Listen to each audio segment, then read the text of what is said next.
रात गहरी होने के बाद ससुर जी ने मेरा दरवाज़ा खटखटाया और मुझसे बोले कि बहू, मैं बाथरूम में गिर गया था और मेरी कमर में दर्द हो रहा है। अगर तुम थोड़ी मालिश कर देती तो शायद मुझे थोड़ा आराम मिल जाता। फिर मैंने अपने ससुर को अपने बिस्तर पर लिटा दिया। इसके बाद जो हुआ उसकी आप कल्पना भी नहीं कर सकते, क्योंकि इसके बाद मेरी जिंदगी पूरी तरह से बिखर गई थी। हेलो दोस्तों, आज की इस अनोखी कहानी में आप सभी का स्वागत है। शादी के 5 महीने बाद ही मेरा पति अचानक एक दुर्घटना में गुजर गया। मेरे पिताजी ने बड़ी मुश्किल से मेरी शादी करवाई थी, लेकिन 5 महीने के अंदर ही मैं फिर से अपने मायके के दरवाजे पर आ गई थी। मेरे मायके में मेरी माँ नहीं थी, इसलिए मुझे बहुत डर लगता था कि अगर पिताजी कुछ कहेंगे तो मैं किसके आंचल में अपना मुंह छुपाऊंगी। वहां मेरी सौतेली माँ थी, इसलिए डर और भी ज्यादा था। फिर अचानक एक दिन मेरे ससुर हमारे घर आए और उन्होंने मेरे पिता से कहा कि वह मुझे फिर से अपने घर ले जाना चाहते हैं। मेरी सौतेली माँ ने तुरंत ही हाँ कह दिया, लेकिन मेरे पिताजी ने कहा, अब आपका बेटा नहीं रहा तो आप मेरी बेटी को क्यों ले जाना चाहते हैं। इस पर मेरी सौतेली माँ ने पिताजी से बहस करना शुरू कर दी और कहा, इसमें इतना सोचने की क्या बात है। वो कह रहे हैं कि वह उसे ले जाना चाहते हैं तो उन्हें ले जाने दो। उनके घर की बहू है, बेटी की मौत हो गई तो क्या हुआ, वो अपने ससुराल जा सकती है। माँ की इस झगड़े के बाद पिताजी ने बिना कुछ पूछे कहा, अगर मेरी बेटी वहां खुश रहेगी तो एक पिता होने के नाते मुझे खुशी होगी, आप उसे ले जाइए। फिर मेरे ससुर ने मुझसे कहा, चलो कपड़े वगैरह लेकर आओ। मैंने अपनी सौतेली माँ के सभी अत्याचार सहते हुए अपने ससुर के घर जाने का फैसला किया। वहां पहुंचने के बाद मैं अपने कमरे में कपड़े बदल रही थी, तभी मेरे ससुर आए और बोले, बहू एक कप चाय बना लाओ। मैंने जल्दी से रसोई में जाकर चाय बना ली। चाय पीते हुए उन्होंने कहा, तुम्हें पता है इस घर में मैं बिल्कुल अकेला हूँ। मेरा बेटा इकलौता संतान था और तुम्हारी सास भी गुजर गई है, इसलिए मैं तुम्हें यहाँ लेकर आया हूँ ताकि मुझे लगे कि मैं यहाँ अकेला नहीं हूँ। मैंने कहा, पिताजी आप बिल्कुल चिंता मत करें, मैं तो आपकी बेटी की तरह हूँ, हमेशा आपके साथ रहूंगी। फिर मेरे ससुर बोले, मुझे पता है कि तुम मेरे साथ रहोगी, क्योंकि तुम्हारी सौतेली माँ तुम्हें मायके में कभी शांति से नहीं रहने देगी। इस तरह कुछ दिन बीत गए। 6 महीने बाद एक रात मैं अपने कमरे में सो रही थी, तभी देर रात दरवाजे पर दस्तक हुई। मुझे समझ में आ गया कि यह मेरे ससुर ही होंगे, क्योंकि इस घर में मेरे और पिताजी के अलावा कोई और नहीं था, और रात के आधे पहर कौन दरवाजा खटखटाएगा। मैंने सोचा कि शायद पिताजी को कुछ चाहिए होगा, इसलिए दरवाजा खोली। दरवाजा खोलते ही मेरे ससुर ने मुझे पकड़ लिया और बोले, बहू मैं बाथरूम में गिर गया था, मुझे बहुत दर्द हो रहा है, अगर तुम थोड़ी मालिश कर दो तो मुझे थोड़ा आराम मिल सकता है। फिर मैंने अपने पिता को अपने बिस्तर पर लिटा दिया, लेकिन मैं उनके कमरे से तेल लाना भूल गई। अब मुझे लगता है कि मेरा पति कम उम्र में ही मुझसे शादी कर बैठा और फिर इसी कम उम्र में इस दुनिया से चला गया। यह सब सोचते हुए मैं अपने ससुर की मालिश कर रही थी और देख रही थी कि वह मुझे अजीब तरीके से घूर रहे थे, जिससे मुझे और डर लग रहा था। तभी मैं बोली, ससुर जी क्या हुआ, आपको किस जगह पर ज्यादा चोट लगी है, क्या डॉक्टर को बुलाऊं? इस पर ससुर जी ने कहा, नहीं बहू तुम बस मालिश कर दो, मुझे इससे ही आराम मिल रहा है। उनकी अजीब बातें सुनकर मुझे और असहज महसूस होने लगा। फिर मैं बोली, ससुर जी आप यहीं लेट जाएं, कमर में दर्द लेकर आप अपने कमरे तक कैसे जाएंगे, मैं आपके कमरे में जाकर सो जाती हूँ। मेरी बात सुनकर मेरे ससुर बोले, बहू इस हालत में तुम मुझे अकेला छोड़कर चली जाओगी, अगर रात में मुझे बाथरूम जाना पड़े तो मैं अकेले कैसे जाऊंगा, इससे बेहतर है कि तुम यहीं सो जाओ। कुछ समय बाद मेरे ससुर उठकर मेरे पास आए और बोले, बहू मैं तुमसे कुछ कहना चाहता हूँ, अगर तुम मेरी बात मान जाओ तो ही मैं कहूँगा। उनकी इस बात से मेरा दिल बेचैन हो गया। मैं चिंतित होकर बोली, ससुर जी आप कहें क्या बात है। मेरे ससुर थोड़ा हंसकर बोले, आज की रात मैं तुम्हारे साथ बिताना चाहता हूँ, क्योंकि अकेले अकेले अब अच्छा नहीं लगता। मेरे बेटे के मरने के बाद मैंने सोचा कि फिर से शादी करूंगा, लेकिन फिर सोचा कि तुम्हारी सौतेली माँ तुम्हें उस घर में कभी भी शांति से नहीं रहने देगी, इसलिए मैंने तुम्हें इस घर में लाया। उनकी इस बात से मुझे बहुत असहज महसूस हुआ, लेकिन उनकी बात का विरोध करने की हिम्मत नहीं हुई। मैं अपने कमरे के सोफे पर लेट गई। मुझे नींद नहीं आ रही थी, बहुत डर लग रहा था। ससुर जी ने कहा, बहू, लगता है मैंने तुमसे कुछ गलत नहीं कहा। मैं चाहता हूं कि तुम मुझसे शादी कर लो ताकि कोई कुछ न कह सके। तभी मैं हक्का बक्का होकर बोली, ससुर जी, आप यह क्या कह रहे हैं? आप मेरे ससुर हैं और ससुर से शादी कैसे हो सकती है? मेरे ससुर बोले, देखो बहू, मैं मानता हूं कि कभी मैं तुम्हारा ससुर था, लेकिन तुम्हारे पति को मरे हुए अब 6 महीने हो चुके हैं। अब हमारे बीच ऐसा कोई रिश्ता नहीं है। मैं अकेला हूं, तुम भी अकेली हो। हम एक दूसरे का साथ दे सकते हैं। उनकी इस बात को सुनकर मेरा मन विचलित हो गया। मैं कुछ कह नहीं पाई। एक ओर सौतेली माँ के अत्याचार, दूसरी ओर ससुर का अजीब व्यवहार। रात बीत गई और अगले दिन सुबह मैं अपने ससुर की बातों को बहुत सोची, अपनी स्थिति का विश्लेषण किया। ससुर का प्रस्ताव मुझे असंभव लग रहा था, लेकिन वास्तविकता मुझे कुछ निर्णय लेने पर मजबूर कर रही थी। फिर मुझे ख्याल आया कि मैं अपने पिताजी से जाकर बात करती हूँ, लेकिन ये सब बातें अपने खुद के पापा से करने की मुझे हिम्मत नहीं हुई, क्योंकि मुझे पता था कि पिताजी से बात करने के बाद मेरी जिंदगी में नई समस्याएं आ सकती हैं। इसलिए मैं उनके पास नहीं गई। ऐसे ही एक दिन शाम को मेरे ससुर को फिर से बात करने का मौका मिला। उन्होंने कहा, बहू, मैंने तुमसे कुछ गलत नहीं चाहा, बस चाहता हूं कि तुम मेरे जीवन में खुशी लाओ। मैं अकेला नहीं रह सकता, तुम्हारे साथ ही मेरी जिंदगी पूरी होती है। दोबारा ससुर जी से ये सभी बातें सुन मैं अंदर से कांपने लगी और कुछ बोल न पाई। थोड़ी देर बाद ससुर जी खुद ही बाहर चले गए। ऐसे ही मुझे ससुराल में और कुछ महीने बिताने के बाद मेरे ससुर और मेरे बीच एक अजीब सा संबंध बनता चला गया। पति की मौत के बाद मैंने सोचा था कि मैं अब इस दुनिया में बिल्कुल अकेली हो गई हूँ, लेकिन मेरे ससुर ने मेरे प्रति जो भावनाएं जाहिर की थी, उन्होंने मेरे जीवन को एक नई दिशा में मोड़ दिया। उनके शब्दों ने मुझे भीतर तक झकझोर कर रख दिया था। जब भी मैं सोने को जाती, उनके बातें मुझे परेशान करने लगती। वह कहते थे कि मेरे साथ रहने से उन्हें अपने अकेलेपन का एहसास नहीं होता और वह चाहते थे कि हम दोनों एक नई जिंदगी की शुरुआत करें। उस रात की बातचीत के बाद मैंने खुद को बहुत असमंजस में पाया। मन में कई सवाल उठ रहे थे। क्या यह सही है? क्या यह समाज के नियमों के खिलाफ नहीं जाएगा?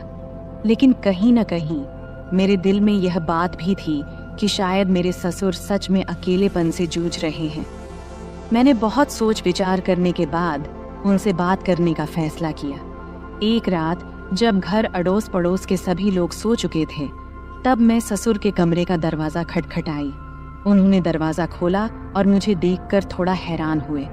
मैं अंदर गई और बोली, ससुर जी, मैं आपसे कुछ महत्वपूर्ण बात करना चाहती हूँ। उन्होंने मुझे बैठने का इशारा किया और गंभीरता से बोले, क्या हुआ बहू, तुम इतनी रात गए क्यों आई हो? मैंने थोड़ी हिम्मत जुटाते हुए बोली, ससुर जी, मैंने आपके प्रस्ताव के बारे में बहुत सोचा है। मैं समझती हूँ कि आप अकेलेपन से जूझ रहे हैं और एक साथी की जरूरत महसूस कर रहे हैं, लेकिन इस रिश्ते के लिए एक शर्त है। हमारे बीच हमेशा सम्मान और प्यार का रिश्ता रहेगा। आप मुझे बेटी की तरह सम्मान देंगे और मैं आपको पिता की तरह आदर दूंगी। उन्होंने मेरी बात को ध्यान से सुना और थोड़ी देर बाद कहा, मैं तुम्हारी शर्त मानता हूँ, तुम्हारे सम्मान को हमेशा बनाए रखूंगा। उनकी यह बात सुनकर मेरे दिल का बोझ थोड़ा हल्का हो गया। मैंने उन्हें अपनी सहमति दे दी। फिर कुछ दिनों बाद हमने एक छोटे से समारोह में शादी कर ली।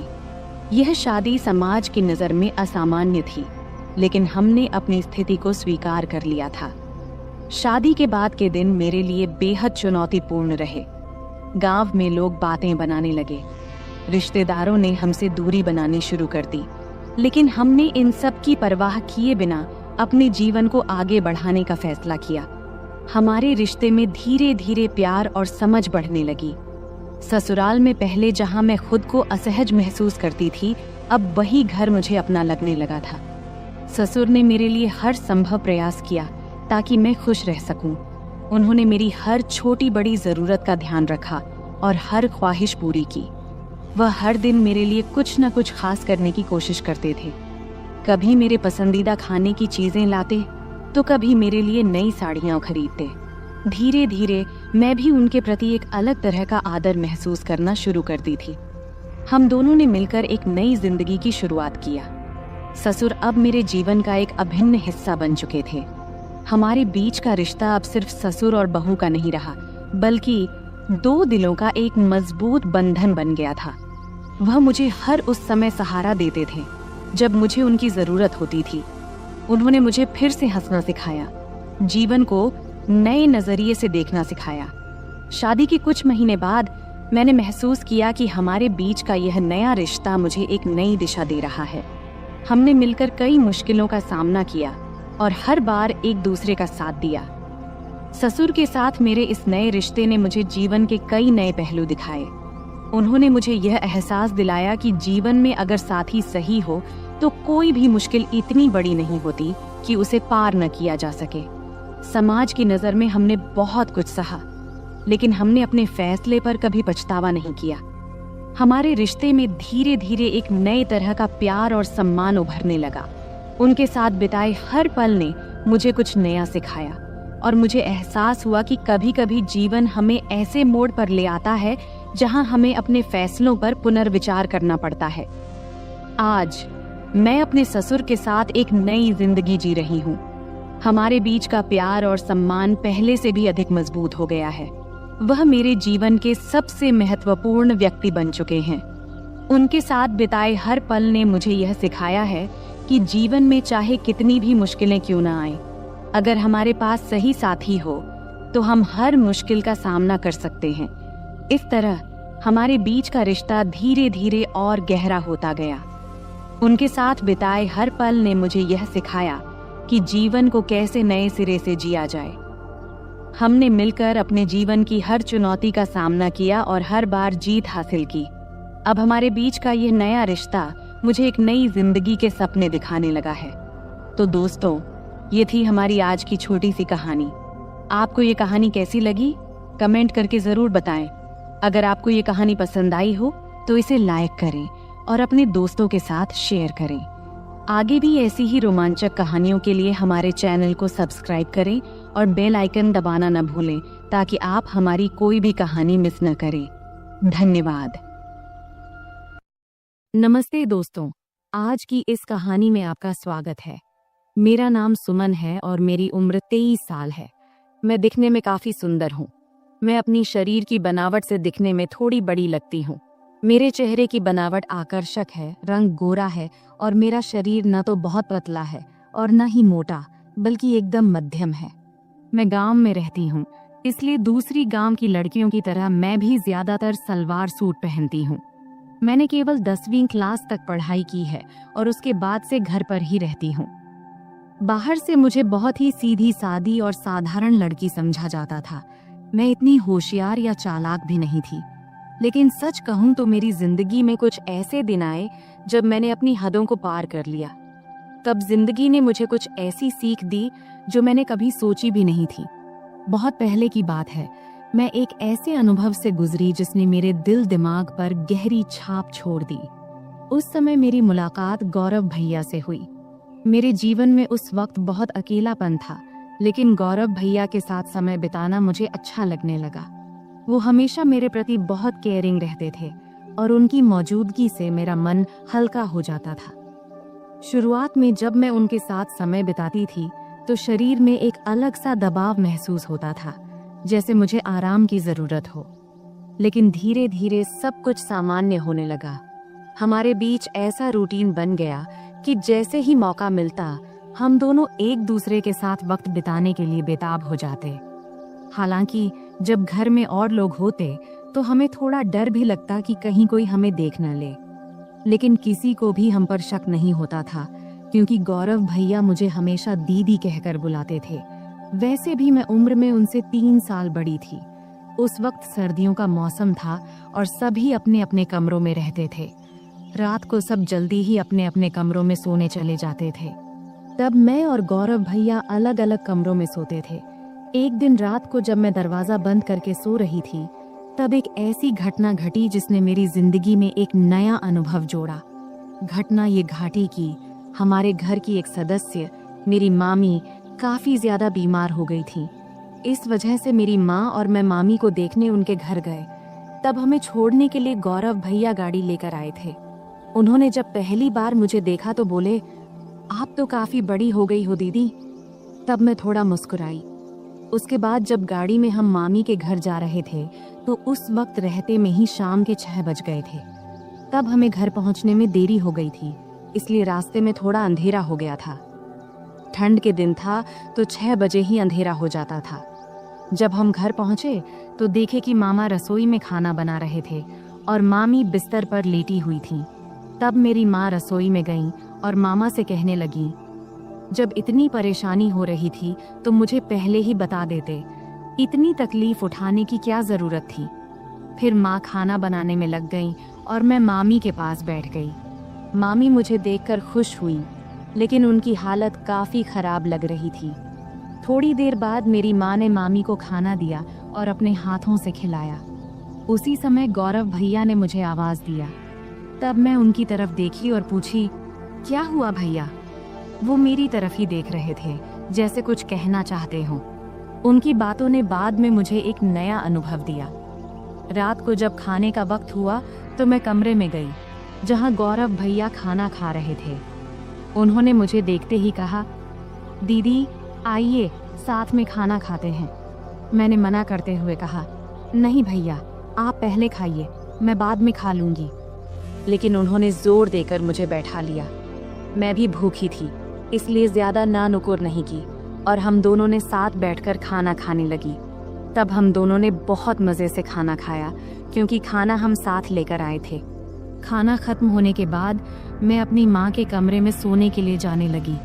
तभी गौरव भैया ने कहा, दीदी अगर आपको बुरा ना लगे तो आप यहीं मेरे कमरे में सो जाइए। उनकी ये बात सुनकर मैं हैरान रह गई और मैंने कहा, नहीं भैया, मैं माँ के साथ सोऊंगी। लेकिन तब बार बार वे मुझसे विनती करने लगे। आखिरकार मैं मान गई। ठीक है, मैं यहाँ सो जाऊंगी, लेकिन पहले मम्मी को बता देना चाहती हूँ कि मैं आपके कमरे में सोऊंगी। इस पर गौरव भैया खुद जाकर मम्मी को बताए कि मैं उनके कमरे में सो रही हूँ। इधर मैंने अपने सलवार कुर्ते बदल लिए, क्योंकि मेरे कपड़े थोड़े ज्यादा टाइट थे।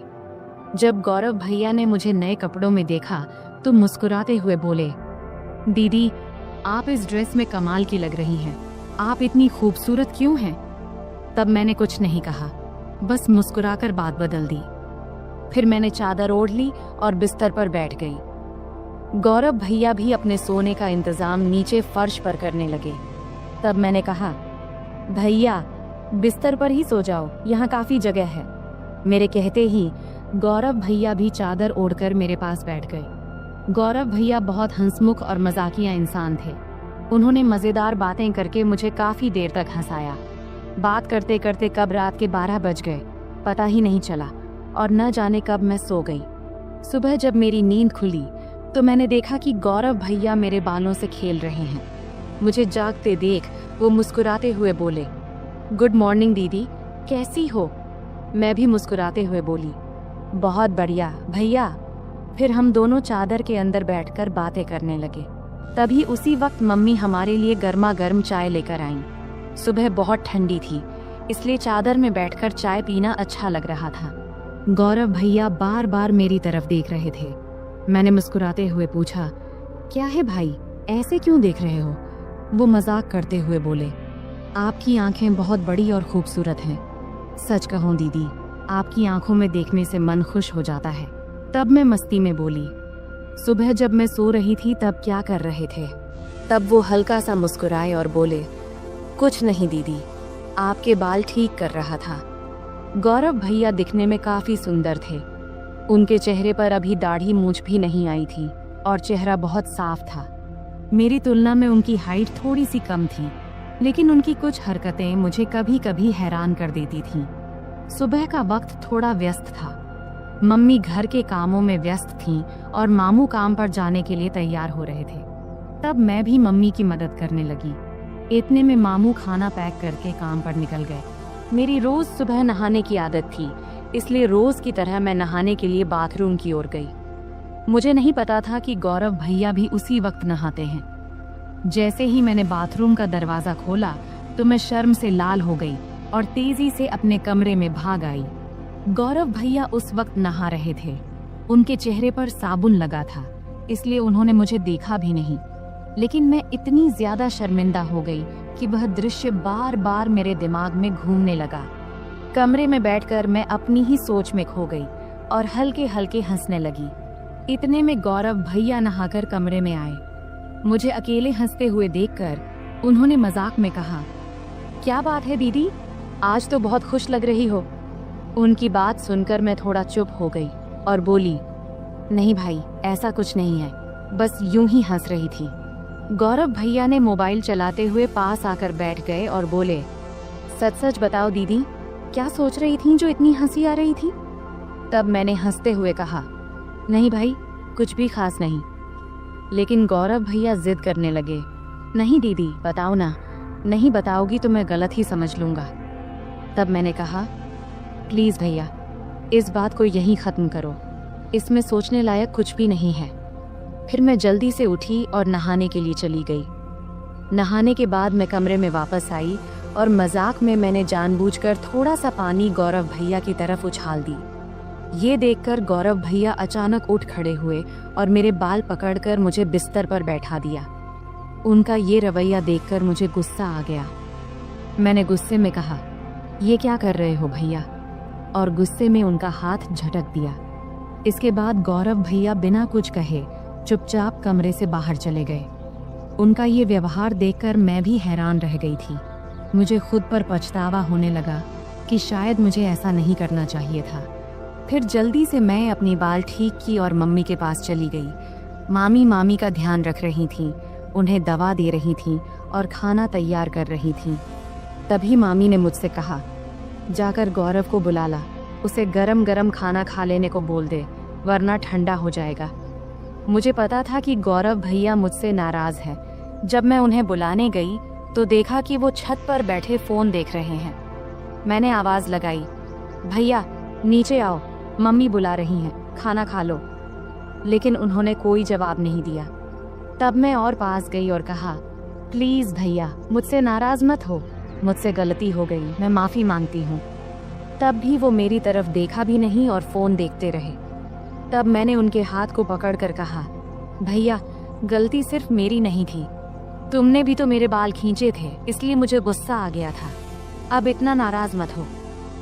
तब मेरी आंखों में आंसू आ गए और मैंने रोते हुए कहा, भैया प्लीज़ इतना गुस्सा मत करो, अगर मेरी गलती है तो मुझे एक नहीं 2 चांटे मार दो, लेकिन ऐसे चुप मत रहो। मुझे रोता देख गौरव भाई का गुस्सा थोड़ा ठंडा हो गया। उन्होंने धीरे से कहा, ठीक है, रो मत, लेकिन तुम्हें मुझ पर हाथ नहीं उठाना चाहिए था। खैर छोड़ो, चलो खाना खा लेते हैं। तब मैंने कहा, पहले ये तो कहो कि तुमने मुझे माफ़ कर दिया है। तब वो हंसकर बोले, अरे बहुत हो गया, अब चुप हो जाओ, वरना मुझे और ज़्यादा माफ़ियाँ मांगनी पड़ेंगी। फिर हम दोनों नीचे गए और खाना खाने बैठे।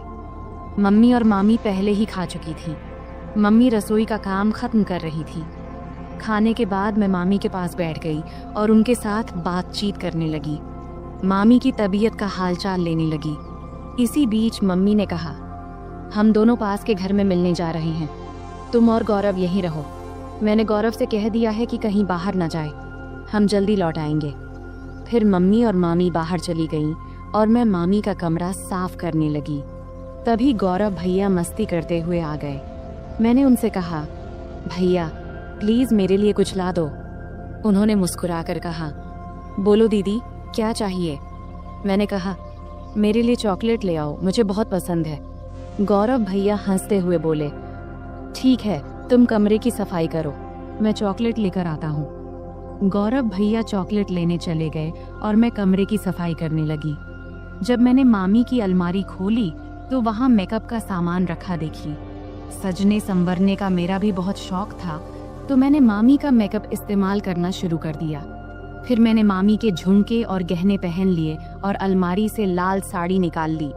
जब गौरव भैया चॉकलेट लेकर वापस आए तब मैं पूरी तरह से सज धज कर नई दुल्हन की तरह तैयार हो चुकी थी। तब मैंने बाल खोल रखे थे, लिपस्टिक लगा रखी थी और हाथों में चूड़ियां भी पहन ली थीं। जैसे ही वे कमरे में दाखिल हुए, मुझे इस रूप में देखकर हैरान रह गए। उनके मुंह से बस यही निकला, दीदी आप तो शानदार लग रही हैं।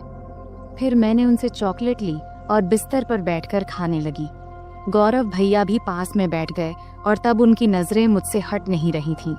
तब मैंने कहा, भैया इतना मत देखो, मुझे असहज लग रहा है। गौरव भैया हंसकर बोले, क्या करूं दीदी, आप पर से नजर हट ही नहीं रही। आप साड़ी में इतनी सुंदर लग रही हो, मानो कोई परी हो। फिर मजाक में बोले, मन कर रहा है कि आपको अपनी दुल्हन बना लूं। मैं समझ रही थी कि उस वक्त उनके मन में क्या चल रहा था, पर मैंने हल्की हंसी के साथ बात को दूसरी ओर मोड़ दिया। मैंने मजाक में कहा, तो फिर रुक क्यों गए? बताओ मुझे पत्नी बनाकर क्या करोगे? तब गौरव भैया थोड़ा हंसकर बोले, रहने दो दीदी, मुझे पता है तुम जानबूझकर ये पूछ रही हो। तब मैंने कहा, तो क्या तुम अपनी दीदी का फायदा उठाना चाहते हो? अगर मम्मी को पता चल गया तो क्या होगा? तब गौरव भैया बोले, दीदी इतनी चिंता मत करो, हम तो घर में ही हैं और किसी को पता भी नहीं चलेगा। तुम बस एक बार हाँ कह दो, मैं सब संभाल लूंगा। तब मैंने मुस्कुराते हुए कहा, तो पहले बताओ, तुम ये सब साड़ी देखकर कह रहे हो या पहले से ऐसा सोच रहे थे? गौरव भैया हंसकर बोले, सच कहूं तो जब से तुम आई हो तभी से ऐसा लग रहा है। अगर तुम एक बार मान जाओ तो सब आसान हो जाएगा। तब मैंने मजाक में कहा, ठीक है, जब तुम चाहो मैं तुम्हारी बात मानूंगी, लेकिन तुम्हें अपनी जिम्मेदारी ठीक से निभानी होगी। इस पर भैया बहुत खुश होकर बोले, थैंक्स दीदी, मुझे पता था तुम मुझे ना नहीं कहोगी, तुम सच में सबसे अच्छी हो। मैंने कहा, रुको, इतनी तारीफ करने की जरूरत नहीं है और शाम को मेरे लिए और भी चॉकलेट लाना मत भूलना। तब गौरव भैया ने कहा, ठीक है दीदी, 1 मिनट रुको, मैं आता हूँ। जब वह बाहर चले गए तो मुझे थोड़ी असुविधा महसूस हुई। जब वह वापस आए तो मैंने कहा, गौरव भैया इस वक्त मुझे थोड़ी परेशानी हो रही है, शाम को इस बारे में बात करेंगे। लेकिन गौरव भैया मेरी बात मानने को तैयार नहीं थे। उन्होंने शांत स्वर में कहा, दीदी इतनी चिंता क्यों कर रही हो? डरने की कोई बात नहीं है, सब ठीक हो जाएगा। अगर तुम्हें असुविधा हो रही है तो आंखें बंद कर लो। तब मैंने आंखें बंद कर लीं और गौरव भैया मुझे तभी उसी पल दरवाजे पर अचानक दस्तक हुई, जिससे हम दोनों डर गए। कुछ समय बाद बाहर से मम्मी की आवाज आई, कोई है कमरे में? तब मैं तुरंत बिस्तर से उठ गई, क्योंकि मैं साड़ी में पूरी तरह सज धज कर तैयार थी। ऊपर से मामी के कमरे में थी। गौरव भैया का मूड भी खराब हो गया था, लेकिन उनके चेहरे को देखकर मुझे अंदर से हंसी आ रही थी। मैंने तुरंत गौरव भैया को कमरे से बाहर कर दिया और खुद भी साड़ी उतारकर सामान्य कपड़े पहन ली। फिर कमरे की सफाई करने लगी। इस बीच मम्मी ने मामी को बरामदे में बिठाया और सीधे रसोई में जाकर चाय बनाने लगी। तब मैं जल्दी जल्दी कमरे की सफाई करने लगी। बाद में हम सबने मिलकर चाय पी। चाय पीने के बाद मम्मी काम में लग गईं और मैं बरामदे में लेट गई। समय बिताने के लिए मैंने मम्मी की मदद करनी शुरू कर दी। कुछ समय बाद मैंने देखा कि गौरव भैया कहीं नहीं दिख रहे हैं। जब मैं उन्हें ढूंढने गई तो देखी कि वह बाथरूम से बाहर निकलकर हाथ धो रहे थे, लेकिन उनके चेहरे से लग रहा था कि उनका मूड अभी भी ठीक नहीं है। तब उन्हें देखकर मैं हंसी नहीं रोक पाई और हंसते हुए बोली, क्या हुआ, इतना उदास क्यों हो? मजाक में मैंने कहा, भैया तुम ऐसे क्यों हो? गौरव भैया हंसते हुए बोले, अगर तुम मेरी जगह होती तो तुम भी ऐसे ही करती। तुम लड़की हो इसलिए इतनी बातें कर पा रही हो। मैं हंसकर बोली, ठीक है भैया, बस थोड़ा इंतजार करो, रात होने पर तो कोई डिस्टर्ब नहीं करेगा।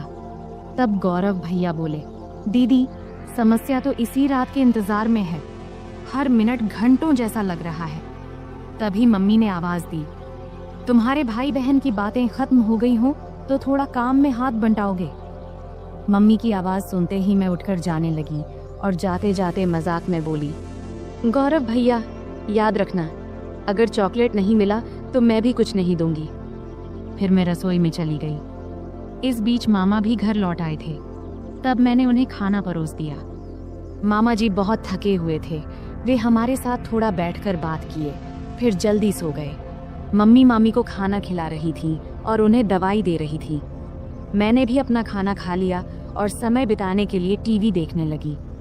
सर्दी का मौसम होने के कारण हम जल्दी बिस्तर में चले गए, लेकिन मम्मी अभी भी अपने काम में लगी हुई थी। तब मैं मामी के कमरे में चली गई और बैठकर फोन में व्यस्त हो गई। इतना डूबी थी कि मुझे पता ही नहीं चला कि कब गौरव भैया खाना खाकर अपने कमरे में चले गए और मेरा इंतजार कर रहे थे। मैं अपनी रोज की सीरियल देखने में व्यस्त थी। जब मैं नहीं गई तो गौरव भैया खुद मुझे बुलाने आ गए। कमरे में आकर भैया बोले, दीदी आओ, मैं तुम्हारा बहुत देर से इंतजार कर रहा हूँ। तभी मम्मी ने कहा, कोई बात नहीं, अगर तुम अकेले सोना चाहते हो तो सो जाओ, तुम्हारी दीदी मेरे साथ सो जाएगी। मम्मी की बात सुनते ही भैया जल्दी से बोले, नहीं नहीं, हम तो बस बातें कर रहे थे। वैसे भी कुछ दिनों बाद आप लोग चले जाएंगे, फिर पता नहीं कब मुलाकात होगी और दीदी के साथ खेल पाऊंगा। तब मैंने मम्मी को आश्वस्त करते हुए कही, मम्मी भैया सही कह रहे हैं। इसके बाद मम्मी ने कहा, ठीक है, जैसा तुम चाहो। और हम कमरे में चले गए। कमरे में जाते ही गौरव भाई ने जल्दी से दरवाजा बंद कर दिया। तब मैं समझ गई कि भैया अब और इंतजार नहीं कर पा रहे हैं, लेकिन तब भी मम्मी और मामी जाग रहे थे। इसलिए मैंने कहा, भैया थोड़ा धैर्य रखो, सब सो जाएं, फिर बात करेंगे। अगर किसी ने मेरी आवाज सुन ली तो मुश्किल हो जाएगी। भैया बोले, दीदी और इंतजार नहीं होता। तभी मुझे चॉकलेट की याद आई। मैंने कहा, ठीक है भैया, लेकिन पहले मेरी चॉकलेट दो। भैया ने तुरंत जेब से चॉकलेट निकालकर दे दिया। फिर मैं चॉकलेट खाने लगी और भैया परफ्यूम लगाने लगे। शुरुआत में हम मजाक में थोड़ी थोड़ी नोक झोंक करने लगे। इससे हमारे बीच मजेदार झगड़ा शुरू हो गया। हम बिस्तर पर कूदने लगे, क्योंकि हमारी उम्र अभी भी छोटे बच्चों जैसी थी।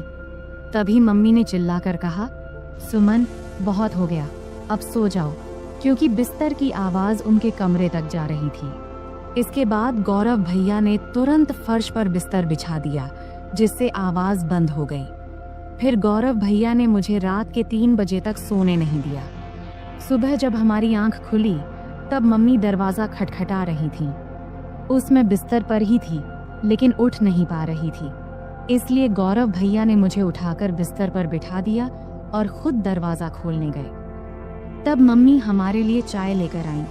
मुझे देखकर उन्होंने कहा, मैंने कहा था सुमन, समय पर सो जाना। अब देखो तो तुम्हारी आंखें कितनी लाल हो गईं। मेरी आंखें अब सच में लाल हो गई थीं। मैंने बिना कुछ कहे चाय पीना शुरू कर दिया। यहाँ तक कि मैंने मुंह भी नहीं धोया, क्योंकि पूरा शरीर दर्द से टूट रहा था। मम्मी चाय रखकर चली गईं।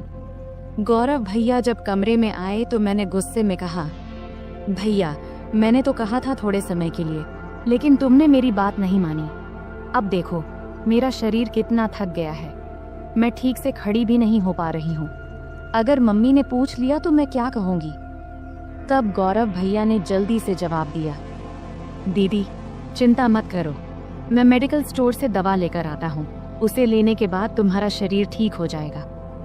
इसके बाद मैंने लगातार 4-5 दिन तक भैया को पास नहीं आने दिया, लेकिन इससे उनका उत्साह कम नहीं हुआ। वे हर दिन मेरे आसपास घूमते रहते थे और नियमित रूप से चॉकलेट लाते रहते थे। भैया मेरे सारे काम कर देते और मैं जो चाहती वे हंसते हंसते कर देते। इसलिए मैंने भी इसका मज़ा लेना शुरू कर दिया। कभी कभी उनसे पैर का दर्द कम करने के लिए मसाज करवा लेती, कभी सिर की मालिश करवा लेती। मस्ती में कभी कभी हल्के से मार देती और सारा दिन उनके फ़ोन पर सीरियल देखती। 4-5 दिनों के बाद भैया का व्यवहार थोड़ा बदल गया, इसलिए मैंने उन्हें ज़्यादा कुछ नहीं कहा। एक दिन हम दोपहर में घर में अकेले थे और बहुत मस्ती किए। उस दिन घर में कोई नहीं था। भैया ने पूरा दिन मुझे कहीं बैठने नहीं दिया और हमेशा अपने पास रखा। इस घटना के बाद मैं और भैया बहुत सामान्य हो गए। जब भी उनका मन करता वे मुझे कमरे में बुला लेते और मैं भी अब इसकी आदत डाल चुकी थी। हमने उन दिनों का भरपूर आनंद लिया, लेकिन जीवन में हर अच्छे समय के बाद एक बुरा समय भी आता है, और ये बुरा समय भी भैया की वजह से ही आया। दरअसल 20 दिन के बाद अब हमें गांव लौटना था, क्योंकि अब मामी काफ़ी स्वस्थ हो चुकी थी और हमें वहाँ बहुत दिन हो गए थे। तब मम्मी ने अचानक वापसी का फैसला किया और उन्होंने पापा को कुछ भी नहीं बताया। जब मैंने और भैया ने ये सुना तो हमें बिल्कुल अच्छा नहीं लगा। तब भैया बोले, दीदी जाने से पहले आखिरी बार थोड़ा समय दे दो, कौन जाने फिर कब मिलेंगे। तब अंदर से मैं भी तैयार थी, लेकिन उस दिन घर में सभी लोग थे, यहाँ तक कि मामा भी आज घर पर ही थे। तब मामा मम्मी से बोले, दीदी आज रुक जाओ, मैं कल तुझे बस स्टैंड तक छोड़ दूंगा। ये सुनते ही मुझे थोड़ी खुशी हुई, क्योंकि एक रात हमारे पास थी। तब आखिरकार मम्मी भी मान गई। फिर हम बहुत ही बेसब्री से रात का इंतज़ार करने लगे। जब रात हुई तो जल्दी से खाना खा के हम अपने कमरे में चले गए। तब हम इतने असावधान हो गए थे कि दरवाज़ा भी ठीक से बंद नहीं किया था। तब थोड़ी ही देर में अचानक मामा ने आकर हमें उस स्थिति में देख लिया। मैं तो डर से कांपने लगी और तुरंत वहाँ से हट गई। मामा तब बहुत गुस्से में थे, लेकिन उन्होंने धैर्य रखा और पूरी स्थिति को संभाला। उन्होंने हम पर गुस्सा ना करके हमारी गलतियां हमें समझाईं और उस दिन ने मुझे एक बड़ा सबक सिखाया। तब मामा के प्यार और सहयोग से हमने स्थिति को संभाल लिया। उसके बाद से मैंने अपनी गलतियों से बहुत कुछ सीखा। उस घटना के बाद मैंने कभी ऐसा कुछ नहीं किया जिससे मेरे परिवार को शर्मिंदा होना पड़े। तो दोस्तों, हमारी जिंदगी में गलतियां हो सकती हैं, लेकिन उनसे सीखना सबसे महत्वपूर्ण है। अगर आपके जीवन में कभी ऐसी स्थिति आए तो उसे संभालने की कोशिश करें और परिवार के साथ हमेशा खुलकर बात करें। यह कहानी हमें सिखाती है कि किसी भी रिश्ते में सीमा रेखा होना महत्वपूर्ण है। अत्यधिक निकटता कभी कभी गलत फहमियों का कारण बन सकती है, इसलिए हमें हमेशा अपने और दूसरों के सुविधा को प्राथमिकता देनी चाहिए। परिवार के माहौल और रिश्तों का सम्मान करना बहुत महत्वपूर्ण है। हमें यह सुनिश्चित करना चाहिए कि हमारे कार्यों से परिवार के किसी भी सदस्य को शर्मिंदा न होना पड़े। इंसान से गलतियां हो सकती हैं, लेकिन उन गलतियों से सीखना और भविष्य में सही निर्णय लेना एक परिपक्व मानसिकता का परिचय है। किसी भी स्थिति में सचेत रहना आवश्यक है। दरवाजा बंद न करने की घटना एक छोटी गलती थी, लेकिन इसने बड़ी समस्या खड़ी कर दी। इससे समझ में आता है कि छोटी छोटी बातों में भी सावधानी बरतनी चाहिए, क्योंकि इनका जीवन पर बड़ा असर पड़ सकता है। तो दोस्तों, यह थी हमारी आज की छोटी सी कहानी। आपको यह कहानी कैसी लगी, कमेंट करके ज़रूर बताएं। अगर आपको यह कहानी पसंद आई हो तो इसे लाइक करें और अपने दोस्तों के साथ शेयर करें। आगे भी ऐसी ही रोमांचक कहानियों के लिए हमारे चैनल को सब्सक्राइब करें और बेल आइकन दबाना न भूलें, ताकि आप हमारी कोई भी कहानी मिस न करें। धन्यवाद। नमस्ते दोस्तों, आज की इस कहानी में आपका स्वागत है। इस कहानी में मेरा नाम राहुल है। मैं उत्तर प्रदेश के एक छोटे से शहर अंबेडकर नगर में रहता हूँ। वहीं मैं और मेरा परिवार रहता है। पैसे की कमी नहीं है, पिताजी खूब कमाते हैं और मैं कॉलेज में पढ़ता हूँ। आज मैं आपको मेरी अचानक घटी एक कहानी सुनाने जा रहा हूँ। यह उस समय की बात है जब मैं कॉलेज में पढ़ता था, और उस समय मैं उतना होशियार भी नहीं था। हमारे घर में मैं, मेरी मम्मी और मेरे पिताजी रहते हैं। हमारा घर काफी बड़ा है, जैसे किसी अमीर का बंगला हो। पिताजी हमेशा सुबह काम पर निकल जाते हैं और रात को देर से घर आते हैं। उस समय घर पर मैं और मम्मी ही होते थे। मैं कुछ देर पढ़ाई करता था और फिर सो जाता था, लेकिन मम्मी हमेशा पिताजी का इंतजार करती रहती थी। उस समय मैं कॉलेज के आखिरी साल में था। एक सुबह जब मैं कॉलेज जाने की तैयारी कर रहा था तो मैंने मम्मी की तेज आवाज सुनी। वो कह रही थी, क्या कर रहे हो तुम? रात के 2-2:30 बजे घर आते हो और कहते हो ऑफिस में काम था। रात के 2 बजे कौन से ऑफिस का काम चलता है? सीधे सीधे क्यों नहीं कहते कि उस सुमन के साथ थे? मम्मी काफी गुस्से में थी। मेरी मम्मी आमतौर पर किसी पर गुस्सा नहीं होती थी। उनका स्वभाव बहुत शांत था, लेकिन आज पता नहीं क्या हो गया। मम्मी बहुत गुस्से में थी।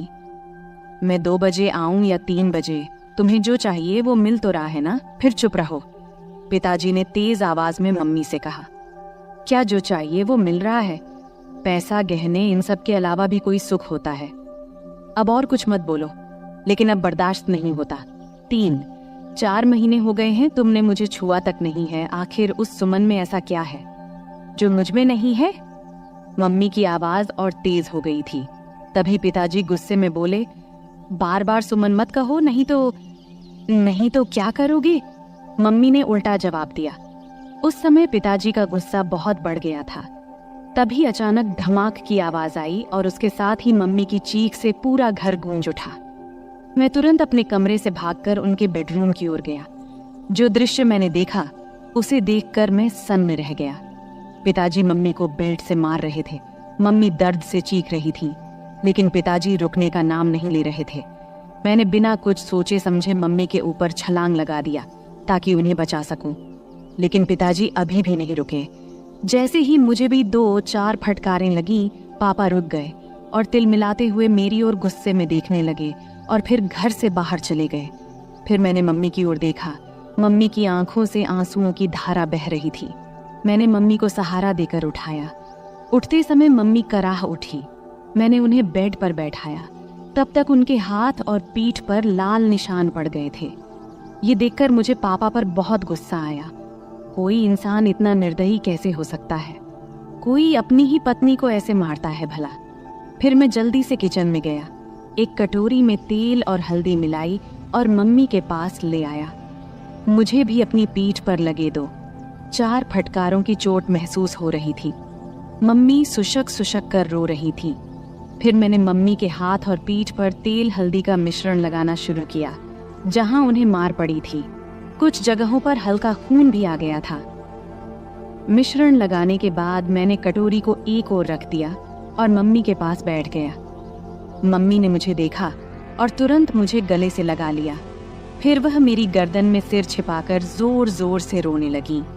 मम्मी के आंसुओं से मेरा कंधा भीग गया। मैं उनकी पीठ थपथपाकर उन्हें शांत करने की कोशिश कर रहा था। हम दोनों काफी देर तक यूं ही एक दूसरे की बाहों में रहे।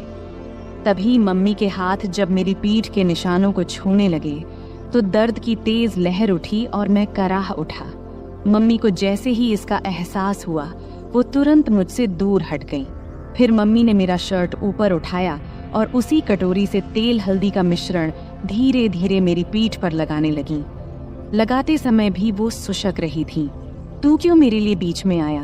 बेवजह तुझे मार पड़ी, मम्मी ने ऐसा कहा। फिर मैंने उनसे कहा, मम्मी, तुम्हारे लिए अगर मेरी जान भी चली जाती तो मुझे कोई दुख नहीं होता, लेकिन उन्होंने तुम्हें क्यों मारा? जब मैंने यह पूछा तब मम्मी मेरी ओर देखते हुए बोली, तुझे बताऊं या ना बताऊं ऐसा सोच रही हूँ। छोड़, पर अब तुझे ये सब जान लेना चाहिए। पिछले 2 साल से तुम्हारे पापा ऑफिस की एक लड़की के चक्कर में हैं। रात को देर से आते हैं और मेरा तो जैसे कोई अस्तित्व ही नहीं है उनके लिए। और मुझे ये बताते हुए भी शर्म आ रही है कि पिछले कई महीनों से उन्होंने मुझे छुआ तक नहीं है। कई बार तो मन करता है कि अपनी जान दे दूं, पर मेरे बाद तेरा क्या होगा, ये सोचकर मैंने ऐसा कदम नहीं उठाया। पर सच में अब इस जिंदगी से थक चुकी हूँ। अब मैंने तय कर लिया है, एक ही घर में रहूंगी लेकिन उनसे कोई भी संबंध नहीं रखूंगी। मम्मी की ये बातें सुनकर मैं सोच में पड़ गया। इतनी खूबसूरत, सुशिक्षित और समझदार मम्मी होने के बावजूद पापा किसी दूसरी औरत के चक्कर में कैसे पड़ गए? मन ही मन मैंने पापा के इस कर्म को दोषी ठहराया। मम्मी वाकई बहुत सुंदर थी। सुंदर चेहरा, नाजुक नाक, गुलाबी होंठ, 5.5 फुट की ऊंचाई, गोरा रंग। वो एकदम किसी चित्र में बनाई गई देवी की तरह दिखती थी। फिर भी पिताजी को उनकी सुंदरता क्यों नहीं दिखती देती थी। उस दिन के बाद से मम्मी ने पापा से बात करना बंद कर दिया। वो मेरे कमरे में मेरे पास ही सोने लगी। पापा महीने में घर का सारा सामान भरवा देते थे और टीवी के पास वाली दराज में 5 से 7 हजार रुपये रख जाते थे। अब तो पापा घर पर खाना भी नहीं खाते थे, वो उस औरत के घर से ही खाकर आते थे और कभी कभी घर आते भी नहीं थे। धीरे धीरे ऐसे ही और 3 साल बीत गए। तब मैं कॉलेज की पढ़ाई पूरी कर चुका था और एक आईटी कंपनी में काम करने लगा था और अब मैं 24 साल का हो गया था। रोज का व्यायाम और अच्छा खान पान करने की वजह से मेरी सेहत भी अच्छी हो गई थी। अब तो पापा महीने में 2-3 बार ही घर आते थे, मुझसे भी कम ही बात करते थे। हालांकि मम्मी अब उस सदमे से उबर चुकी थी, लेकिन उनके चेहरे पर हमेशा उदासी छाई रहती थी। मैंने उन्हें कभी हंसते हुए नहीं देखा था। यह देखकर मुझे बहुत बुरा लगता था। जब मैं नौकरी पर गया तो कंपनी ने मुझे लैपटॉप दिया, इसलिए मैंने घर पर इंटरनेट कनेक्शन भी लगवा लिया। बचपन से मम्मी के साथ रहने के कारण मेरे पास ज्यादा दोस्त नहीं थे। मम्मी ही मेरी सबसे करीबी दोस्त थी। संध्या के समय जब मैं काम से घर लौटता तो फ्रेश होकर चाय पीता और फिर बेडरूम में जाकर लैपटॉप पर इंटरनेट चलाता। यह मेरा समय बिताने का जरिया बन गया था। उस वक्त की उम्र के कारण मैं इंटरनेट पर तरह तरह फिल्में देखता रहता था, लेकिन मुझे सबसे ज्यादा माँ और बेटे के बीच की फिल्में पसंद आने लगी थी। धीरे धीरे मेरी नजरें मम्मी को देखने के तरीके में भी बदलाव आने लगा था। एक दिन सोमवार का दिन था, रात के करीब 9 बजे होंगे। अचानक पापा घर आए। हमारा घर मम्मी के नाम पर था। पापा मम्मी से कहने लगे कि घर उनके नाम कर दें। तब मम्मी ने इनकार किया तो पापा उन्हें बहुत बुरा भला कहने लगे। मम्मी चुपचाप सुनती रहीं। तभी पापा ने मम्मी के गाल पर थप्पड़ मार दिया। ये देख अब मेरा खून खौल उठा। पापा दूसरा थप्पड़ मारने ही वाले थे, तभी मैंने उनका हाथ पकड़ लिया और कहा, पापा अब बहुत हो गया, ये तमाशा बहुत हो चुका है, अब और नहीं सहन कर सकता। आज से इस घर में कदम रखा तो इसका अंजाम अच्छा नहीं होगा। फिर मम्मी ने भी गुस्से में पापा को खूब डांटा। पापा मम्मी की जोर से डांटने पर अचानक रुक गए और मेरे ताकतवर शरीर को देखकर वहां से चले गए। फिर मैंने दरवाजा बंद कर दिया और मम्मी के पास चला गया। मम्मी ने मुझे आंसुओं से भरी आंखों से देखा और दौड़ते हुए आईं। फिर मुझे गले से लगा लिया और फूट फूट कर रोने लगी। मैंने भी मम्मी की कमर को कसकर पकड़ा और उन्हें अपनी बाहों में भर लिया। मम्मी हिचकियां ले रही थीं और बोल रही थी, ठीक किया बेटे, इस आदमी की यही औकात है। आज के बाद अगर ये घर में दोबारा ना आए तो अच्छा ही है। मम्मी बोली, अब इस घर में उसकी आने की हिम्मत नहीं होगी और अगर आ भी गया तो मैं उसे छोड़ूंगा नहीं। मैंने गुस्से में मम्मी से कहा। फिर मम्मी ने चिंतित होते हुए कहा, राहुल बेटा, मत उलझ इस आदमी से। अगर तुझे कुछ हो गया तो मैं किसके सहारा रहूंगी। फिर मैंने भावुक होकर बोला, तू चिंता मत कर मम्मी, उस समय मेरे पास नौकरी नहीं थी इसलिए हम मजबूर थे, लेकिन अब मेरे पास अच्छी नौकरी है। तू चिंता मत कर, मैं तुझे कुछ नहीं होने दूंगा, मैंने मम्मी को आश्वस्त देते हुए कहा। फिर एक दिन मैं दोपहर में काम से घर वापस आया। मैंने अपनी चाबी से दरवाजा खोला और अंदर आया। तभी मुझे एक अजीब आवाज सुनाई दी। मैं बेडरूम के दरवाजे के पास गया, तब दरवाजा अंदर से बंद था। मैंने दरवाजे की होल से अंदर झांका और देखा कि मम्मी अंदर किसी के साथ थीं। जो नज़ारा मैंने देखा उसे देखकर मैं चौंक गया। लगभग 10 मिनट तक मैं वहीं देखता रहा। अचानक मम्मी बेहोश होकर गिर पड़ी। फिर मैं दरवाजे से हट गया और धीरे से बाहर बरामदे का दरवाजा खोला। फिर जोर से कहा, मम्मी मैं आ गया हूँ, तुम कहाँ हो? ये कहते हुए मैंने अपने हाथ में पकड़ा बैग सोफे पर रख दिया और जूतों के फीते खोलने लगा। कुछ ही देर में मम्मी ने बेडरूम का दरवाजा खोला और बाहर आईं। मुझे अचानक देखकर उनके चेहरे पर घबराहट और आश्चर्य के भाव थे। मैंने जल्दी से अपने जूते उतारे और बेडरूम में घुस गया। टेबल पर मुझे केले की प्लेट दिखाई दी। मैंने एक केला उठाया और खाने लगा।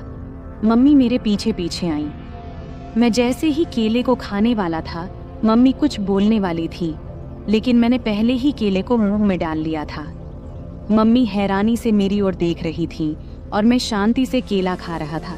केला थोड़ा कच्चा था, इसलिए पूरी तरह से मीठा नहीं था। मम्मी, केले बहुत अच्छे हैं और हैं क्या? मैंने केले खाते हुए मम्मी से पूछा।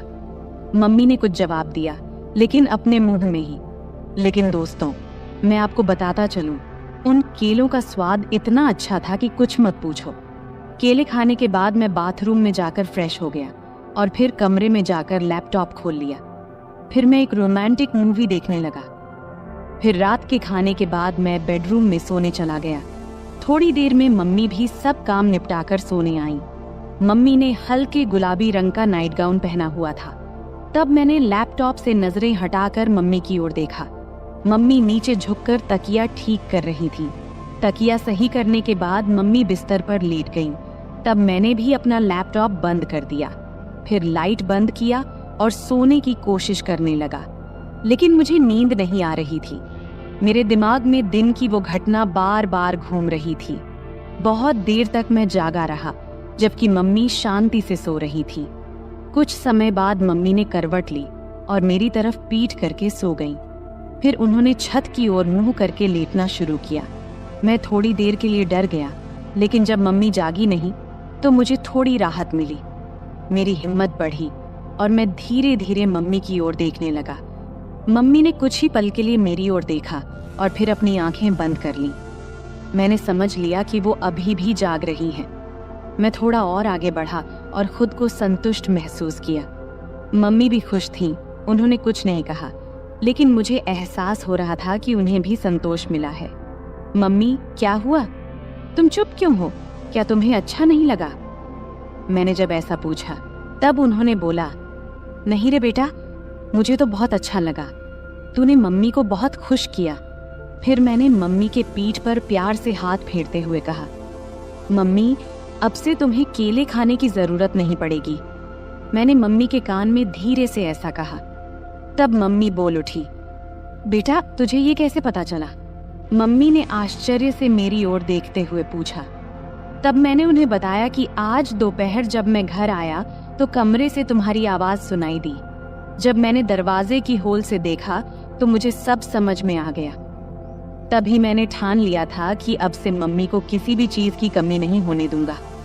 राहुल, मेरे राजा, तू कितना प्यार करता है अपनी मम्मी से। मम्मी भावुक होकर बोली, हाँ मम्मी, अब से तुम्हें मैं किसी भी चीज की कमी नहीं होने दूंगा। मैंने कहा, अब पापा भी हमें सताने नहीं आएंगे और अब वो दोबारा इस घर में कदम नहीं रखेंगे। इसीलिए तुम अब चिंता मत करना, हम अब सुख से रहेंगे। मैंने मम्मी को आश्वस्त किया। उस दिन हम दोनों ने सुख और शांति का आनंद लिया और फिर आराम से सो गए। अगली सुबह मम्मी ने सारे काम निपटाए और मुझे उठाने आई। मैंने जल्दी से तैयार होकर चाय पिया और हम दोनों गपशप करने लगे। तभी हमने देखा कि पापा अचानक से आकर हमारे सामने खड़े हो गए। तब मम्मी ने पापा से पूछा, अब क्या चाहिए तुम्हें? एक बार कह दिया कि हम ये घर नहीं देंगे तो फिर क्यों आए हो? पापा ने जवाब दिया, मुझे अब घर नहीं चाहिए। मैं बस ये बताने आया हूँ कि मैं अब दूसरी शादी करने जा रहा हूँ, तो मुझे तुमसे तलाक चाहिए। फिर मम्मी ने मेरी ओर देखा और पूछा, तुम्हारा क्या कहना है? मैंने कहा, मम्मी, जो तुम्हें सही लगे वो करो। मैं तुम्हें किसी भी चीज की कमी नहीं होने दूंगा, मेरा भरोसा करो। मम्मी ने फिर पापा को तलाक के लिए हाँ कह दिया। दोपहर को मम्मी और पापा दोनों ऑफिस गए और अपने बाकी कानूनी काम निपटा कर लौटे। उसके बाद से पापा कभी हमें दिखाई नहीं दिए और हमने भी उन्हें कभी ढूंढने की कोशिश नहीं की। हम दोनों अब अपने घर में खुश थे और पापा भी अपनी सेक्रेटरी के साथ खुश थे। अब हम दोनों अकेले रहते हैं और अपने सुख दुख का ख्याल रखते हैं। ऐसे ही चलते चलते अब कई साल बीत चुके हैं। अब मम्मी मुझसे कहने लगी है कि अभी तेरा बहुत जीवन बाकी है, तू किसी अच्छी लड़की को देख ले जिससे मैं तेरा विवाह करा सकूं। और हाँ, शादी के बाद मुझे भूल मत जाना। मैंने हंसते हुए कहा, तुम्हें कैसे भूल सकता हूँ मम्मी, तुम तो मेरी मम्मी हो। फिर हम दोनों हंसने लगे। अगले कुछ महीनों तक हमारा जीवन बहुत शांति और खुशी से बीत रहा था। मम्मी और मैं अब एक दूसरे का ख्याल रखते थे और एक दूसरे के साथ खुश थे। लेकिन मम्मी की बात मेरे दिमाग में अक्सर घूमती रहती थी। उन्होंने कहा था कि अब मुझे अपने जिंदगी के बारे में सोचना चाहिए और किसी अच्छी लड़की से शादी कर लेनी चाहिए। मैंने इस बारे में गंभीरता से सोचना शुरू किया और एक दिन मम्मी से खुलकर बात किया। मैंने उनसे कहा, मम्मी, आपने सही कहा था, अब वक्त आ गया है कि मैं अपने जीवन के अगले पड़ाव की ओर बढ़ूं। मुझे लगता है कि अब मुझे भी किसी के साथ अपना जीवन बिताने की जरूरत है। मम्मी ने मेरे चेहरे की ओर देखा और प्यार से मुस्कुराई। फिर उन्होंने कहा, बिल्कुल बेटा, मैं हमेशा चाहती थी कि तू अपनी जिंदगी को खुशी और प्यार से भर ले। मैं तेरे लिए बहुत खुश हूँ। इसके बाद मम्मी ने मेरे लिए लड़की देखनी शुरू की। कुछ ही दिनों में मम्मी को एक अच्छा रिश्ता मिला। लड़की का नाम स्नेहा था। स्नेहा बहुत समझदार और संस्कारी लड़की थी। जब मैंने उससे पहली बार मुलाकात किया तो मुझे ऐसा लगा जैसे मेरे जीवन का वो खालीपन भर गया हो। स्नेहा और मैं जल्द ही शादी के बंधन में बंध गए। शादी के बाद हमारा घर और भी खुशहाल हो गया। मम्मी, स्नेहा और मैं एक परिवार की तरह रहने लगे। मम्मी को अब इस बात की खुशी थी कि उन्होंने मुझे अकेलेपन से बाहर निकालकर मेरे लिए एक नया जीवन शुरू करने में मदद की थी। समय बीतता गया और हमारा जीवन पहले से भी बेहतर होता चला गया। मम्मी अब पहले से ज्यादा खुश थीं और मुझे भी इस बात की तसल्ली थी कि मैंने उनका हर सपना पूरा कर दिया था। अंत में मैंने सीखा कि जीवन में रिश्तों की अहमियत कितनी होती है। चाहे वो माँ बेटे का रिश्ता हो या पति पत्नी का, सच्चा प्यार और सम्मान ही रिश्तों को मजबूत बनाता है। और यही सीख मैंने अपने जीवन में उतारी। तो दोस्तों, इस कहानी का यही संदेश है कि परिवार ही हमारी असली ताकत है और जब हम अपने परिवार के साथ खड़े होते हैं तो हर मुश्किल आसान हो जाती है। उम्मीद है कि आपको यह कहानी पसंद आई होगी। ऐसे ही और कहानियों के लिए चैनल को सब्सक्राइब जरूर करें। धन्यवाद।